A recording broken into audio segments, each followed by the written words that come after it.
Hey guys, we are going to just review really quickly how to find the circumference of a circle. So the circumference of the circle is the measurement of all the way around the circle.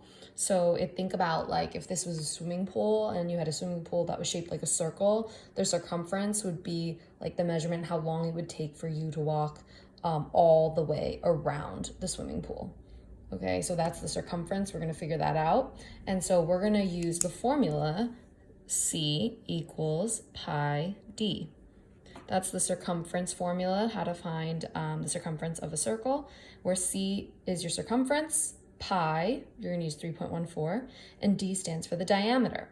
When I look at this picture though, 3, that's my radius. So the diameter is from one end of the circle all the way to the other end of the circle. And this is the middle. So this is 3, which means this side is also 3.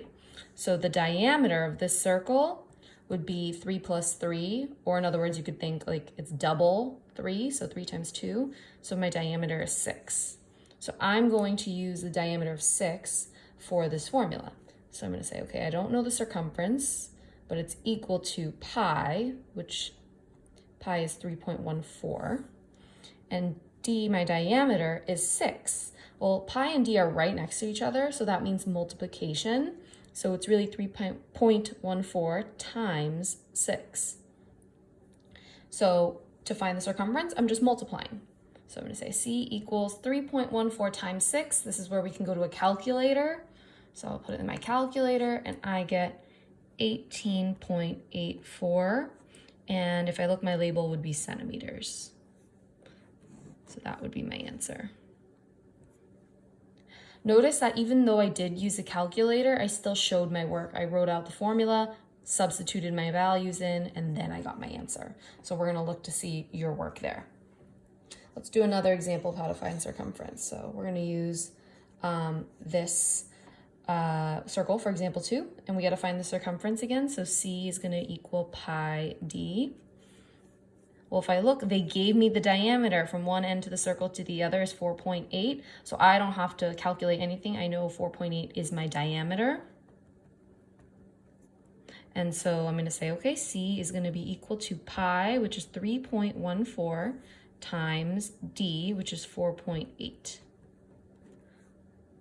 C is going to equal, and that's when I go to my calculator, and I'm going to plug in 3.14 times 4.8,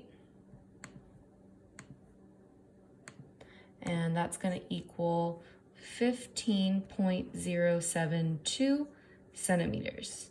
Now, if they don't tell you to round or anything, that is fine as our answer. But let's say it says to round to my hundredths place.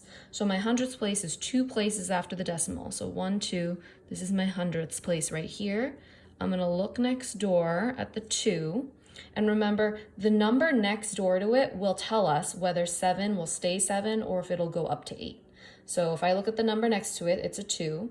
And so if this number is 5 or more, we're going to let it soar. If it's 4 or less, we let it rest. If I look 2, that's in the category of 4 or less. So 7 is just going to rest. It's going to stay 7. So we can say rounding, our circumference is 15 and 7/100 centimeter.